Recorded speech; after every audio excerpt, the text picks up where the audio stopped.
औज़ुबिल्लाहिमिनश्शैतानिर्रजीम बिस्मिल्लाहिर्रहमानिर्रहीम। Balochistan book board की किताब है उर्दू की। इसकी चौथी नज़्म है दास्तान तैयारी में बाग की। मीर हसन है, मीर अनीस के जो दादा हैं ये वो हैं, और इनके पूरा खानदान मसनवी और मरसिया लिखने में अपना सानी नहीं रखता था। और आपने हज़रत इमाम हुसैन रज़ियल्लाहु ताला अन्हु की शहादत पर लिखी गई नज़्में पढ़ी हैं। उर्दू की हर किताब 9th-10th में और फर्स्ट ईयर सेकेंड ईयर में इनके मरसिए मौजूद होते हैं। इनके बाप दादा और चचा खानदान में सभी शायरी किया करते थे, और खासतौर पे मसनवी की सिन्फ जो है उसको लिखा उन्होंने। इस तरह मरसिया इन्होंने लिखा। हम यहाँ पर मीर हसन की एक मसनवी नज्म जो है उसको पढ़ते हैं।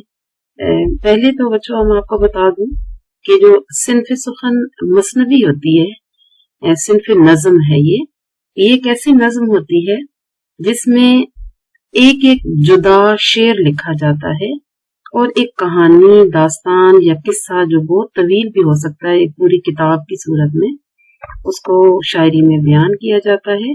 और इसमें इनफरादी शेर लिखे जाते हैं। ये देखिए आप, ये एक एक शेर है, कोई बंद नहीं होता, बल्कि 1, 2, 3 इस तरीके से यहाँ पर ये देखें कर्सर की तरफ ये मुख्तलिफ शेर हैं।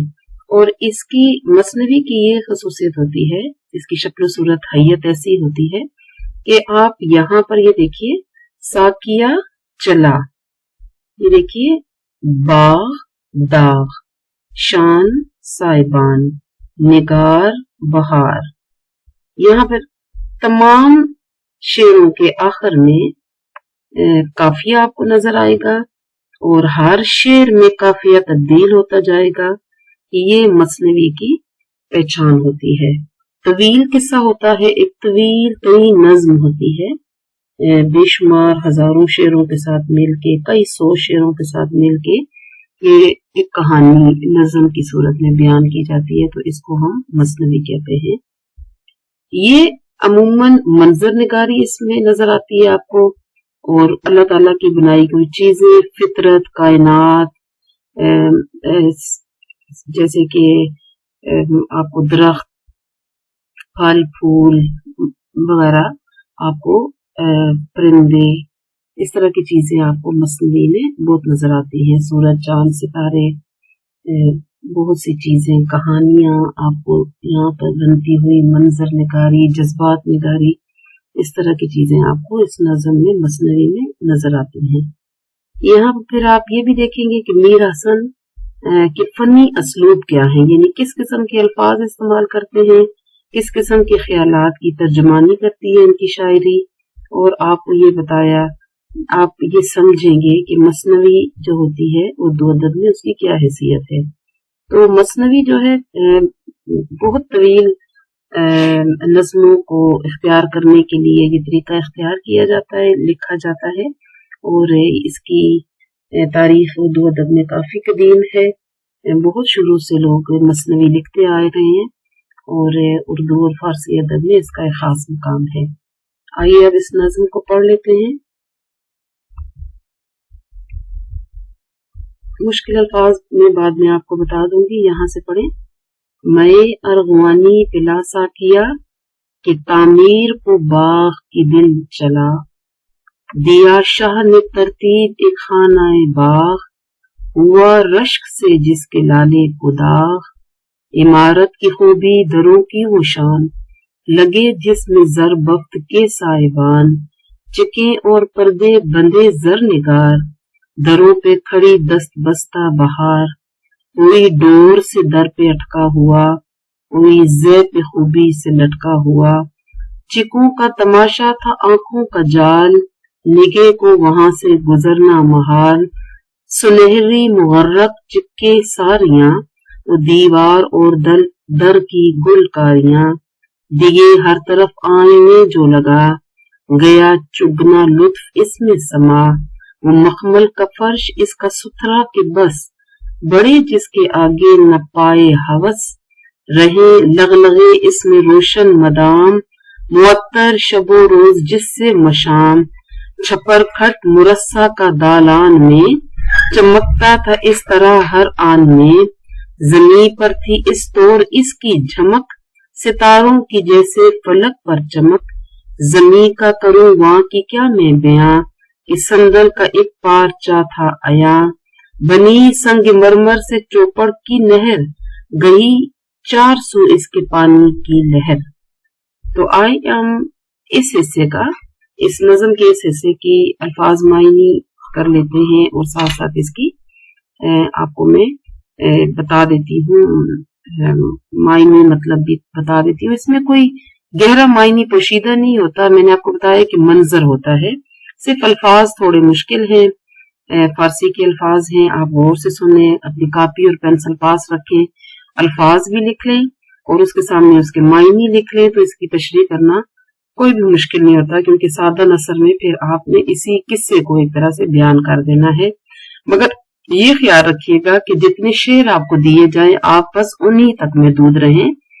हाँ, ये करें कि जब इसकी तशरीह पेपर में आ जाए तो आपने एक तो मसनवी की, मीर हसन की मसनवी की आपने थोड़ी सी इसके ऊपर रोशनी डालनी है कि मसनवी की जो सिन्फ शायरी की जो किस्म है, ये सिन्फ शायरी है, वो कैसी होती है और इसका मकसद क्या होता है, ये बता दीजिएगा और इसको आप थोड़ा सी इसकी तफसील बता दीजिएगा, तो आपको नंबर इंशाल्लाह अच्छे मिलेंगे।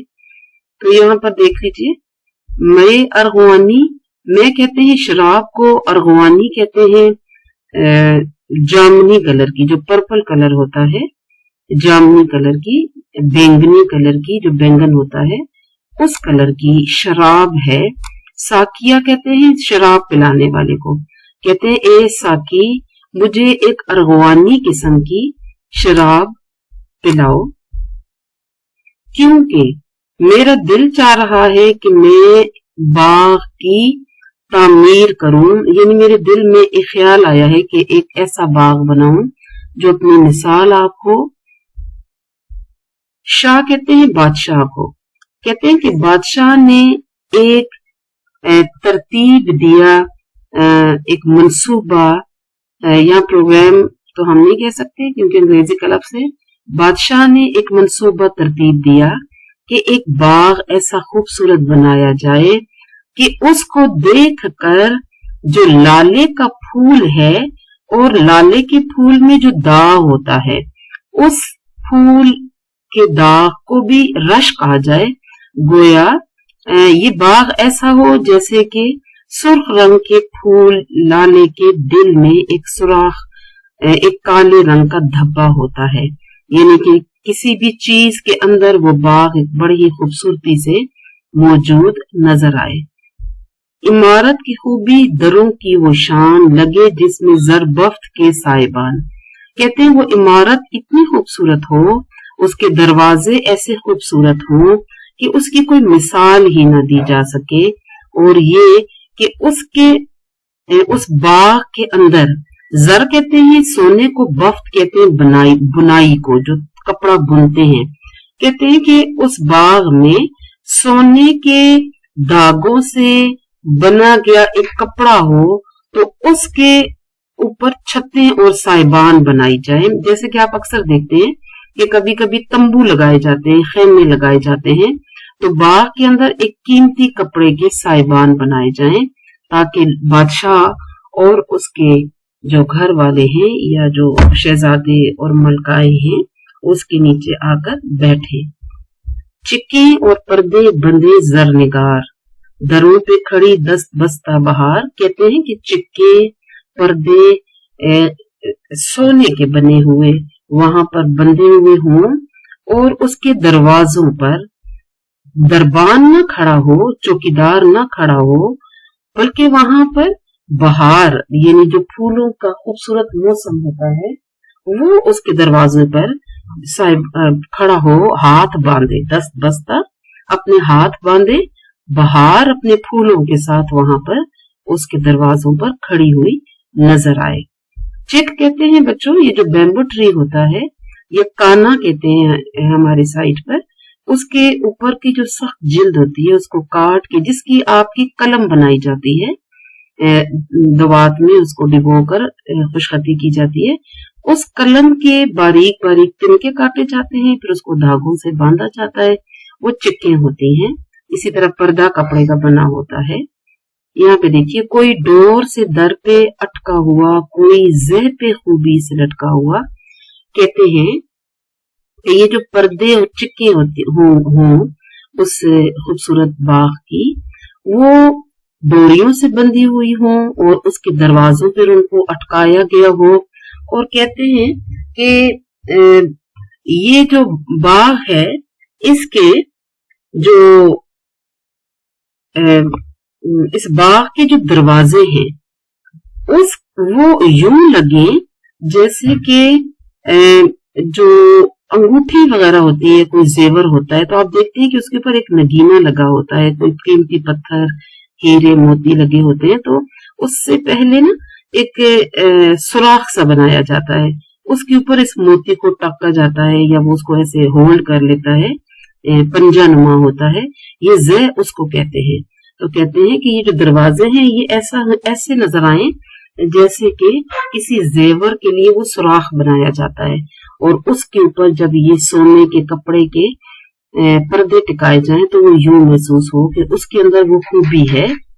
फिर ये कहते हैं, चिक्कों का तमाशा था आंखों का जाल, निगाह को वहां से गुजरना महाल।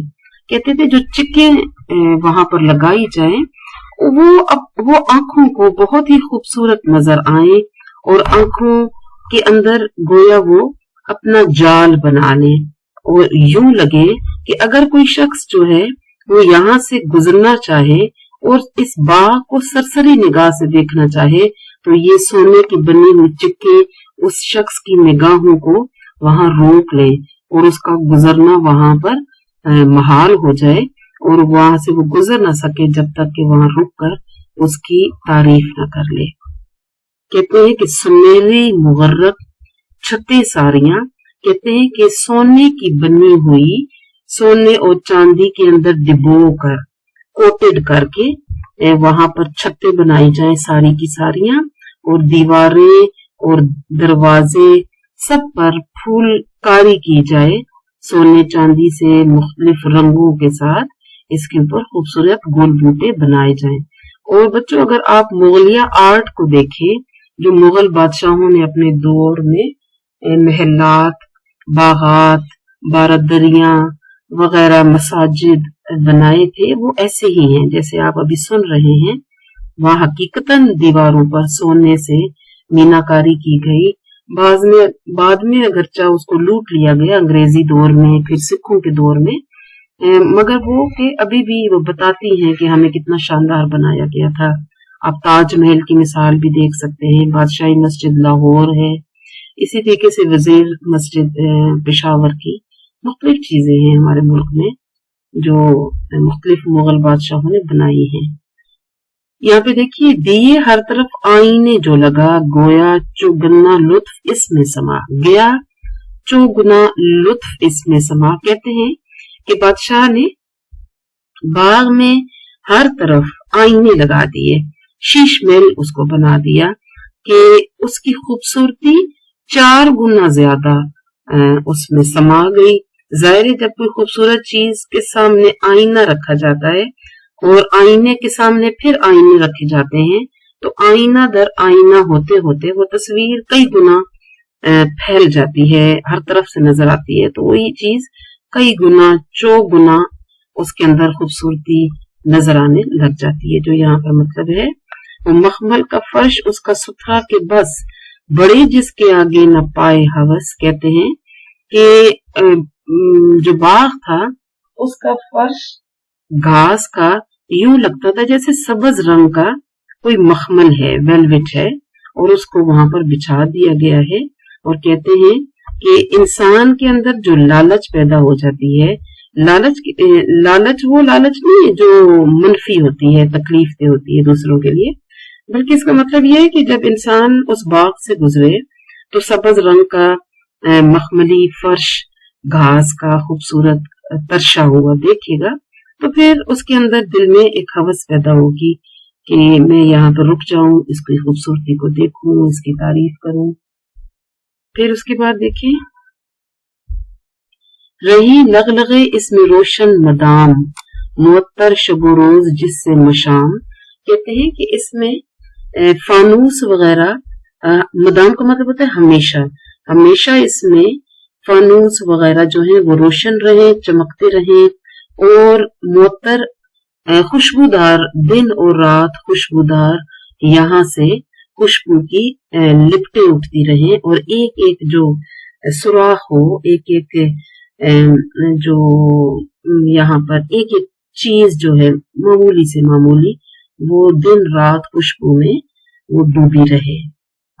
छपरखट मुरस्सा का दालान में, चमकता था इस तरह हर आन में। छपरखट कहते हैं बिस्तर को, बादशाहों के और उमरा के यहाँ या और लोग भी बनवा लेते हैं कि एक ऐसा बिस्तर होता है जिस बिस्तर के चारों पांव पे एक लकड़ी के बड़े बड़े सतून से बनाए जाते हैं, फिर उसकी छत बनाई जाती है, और उस छत के नीचे इंसान जो है अपने बिस्तर पर लेटा होता है, तो इसको छपरखट कहते हैं। कहते हैं जो वहां पर बिस्तर हो वो इस तरह के हों, जो बरामदों में पड़े हों, कि उनके ऊपर खूबसूरत जो है कढ़ाई वाला या सोने चांदी की कढ़ाई से, फूलों से सजाया गया बिस्तर हो, और जो इतना चमकता हो कि हर लम्हा उसमें से रोशनी निकले और हर कोई उसकी तरफ हम देखे कि ये किस कदर खूबसूरत है। कहते थे कि जमीन पर ये जो बाग था, इतनी उसकी झमक थी, यानी इतनी वो चमकता था खूबसूरती के, कि यूं लगता था कि आसमान के जो सितारे हैं उनकी चमक के बराबर है, या उनकी चमक भी उस पर से मांद पड़ गई थी। ये यूं आते हैं कि आसमान पर सितारे चमकते थे और जमीन पर इस बाग की चमक धमक आंखों को खेजा करती थी। जमीन का करूं वहां की क्या मैं बयां, कि संदल का एक पार्चा था अयां। संदल एक दरख्त की लकड़ी होती है जो कि खूबसूरत हर्ब करते हैं, उसमें से अच्छी सी खुशबू आती रहती है। तो कहते हैं कि ये जो बाग की जमीन थी, ये जमीन पर ऐसी थी जो गोया एक महकता हुआ फूल है, महकती हुई कोई लकड़ी है या कोई दरख्त है संदल का, कि जिसमें से हर लम्हा खुशबू फैल रही थी। पार्चा कहते हैं टुकड़े को, यानी संदल की लकड़ी का एक टुकड़ा था जो कि जाहिर हो गया था, अयां हो गया था जमीन पर, और वहां से उसका बयान करना मेरे लिए मुश्किल है कि वो कितना खूबसूरत, खुशबूदार और हसीन और जमील था। यहाँ पे देखिए, बनी संगे मरमर से चौपर की लहर, गई 400 इसके पानी की लहर। संगे मरमर एक कीमती पत्थर है जो कि आपको पता है, सफेद, पीले रंग का, ब्राउन रंग का, ग्रे रंग का, व्हाइट रंग का, मुख्तलिफ कलर्स में ये पत्थर होता है, पहाड़ों से निकलता है पत्थर, ये घरों में इस्तेमाल होता है। तो ये मुख्तलिफ कीमतों का होता है, मुख्तलिफ किस्मों का होता है। तो बादशाह ने जो संगमरमर लगाया था वो इंतहाई महंगा और कीमती था। और यहाँ पे देखिए, चौपड़ कहते हैं, ये खेल होता है जिसमें आप जमीन पर या किसी भी कपड़े पर या किसी गत्ते पर चकोर चकोर खाने बनाते हैं और उनको भी फिर दरमियान में आप काट देते हैं। इसको चौसर भी कहते हैं, चौपड़ कहते हैं। यहाँ पर चौपड़ लिखा हुआ है, इसका मतलब ये है कि जमीन पर चकोर चकोर खाने नुमा डिजाइन बने हुए थे संगमरमर के पीसेस से, और उसको नहर में लगाया गया था, और ये नहर जो थी इसका पानी फिर चारों तरफ फैल रहा था। तो ये चकोर और फिर उसको दरमियान से 3 कोने में कटिंग किए हुए ये एक अंदाज का फर्श बनाया जाता था, पहले भी आजकल भी बनाया जाता है। आपने अक्सर देखा होगा पुराने घरों में सफेद और काली चकोर चकोर सिले लगाई जाती हैं, तो दूर से देखने पर आपको बिल्कुल उसी का, उस खेल का जहन में ख्याल आता है। और यहाँ भी यही बताया गया है कि उसकी तामीर ऐसे की गई थी, और ये मुगल बादशाहों ने इसको बड़ा रवाज दिया मुगल बादशाहों ने। जो इमारतें बनवाई हैं उसमें आपको इन ईंटों का इस्तेमाल और हिंदुस्तान के मुख्तलिफ उमरा के यहाँ उनके महलात में और अभी भी पाकिस्तान और इसके गिरदोनवा में मौजूद जो इलाके हैं वहां पर इस तरह के फर्श बनाए जाते हैं। तो आज तुलबा यहाँ तक मैं इसकी आपको तशरीह और तर्जुमा वगैरह मायने वगैरह समझा दिया है। इसमें और कोई नफ्सियात नहीं है इंसान की, बस मंजर है, चीजों की खुसूसियात हैं, खूबसूरती है और कैसे महल बनाए जाते हैं, कैसे बाग तरतीब देते थे बादशाह, उसके बारे में आपने लिखना होगा तशरीह में। वर्ड्स मीनिंग कर दीजिएगा और कापी किताब लेकर बैठा करें जब भी मेरा लेक्चर सुना करें, ताकि आपको उसका फायदा हो सके। आपको चाहिए कि मेरी इस वीडियो को प्लीज शेयर किया करें अपने साथ, अपने दीगर तलबा और दोस्तों के साथ, अपने क्लास फेलोज के साथ, ताकि उनकी मदद भी हो सके। और इसको लाजमी आप भी फॉलो किया करें। मेरे चैनल को सब्सक्राइब कर लें अगर आप पहली दफा सुन रहे हैं और आपने मेरे चैनल को सब्सक्राइब नहीं किया। लाइक बटन भी आपको सामने नजर आता रहता है तो वीडियो के नीचे। तो अगर आप अपने टीचर का एहतराम करते हैं और चाहते हैं कि मैं आपको इसी तरीके से लेक्चर मुहैया करती रहूं, तो प्लीज मेरी खुशी की खातिर, मेरी हौसला अफजाई के लिए मेरे चैनल को जरूर सब्सक्राइब किया करें और आपके लाइक का मुझे इंतजार रहता है। कमेंट्स में जरूर मुझसे बात कीजिए, आप मुझे मैसेज भी कर सकते हैं। बहुत शुक्रिया। Wish you good luck. Allah Hafiz.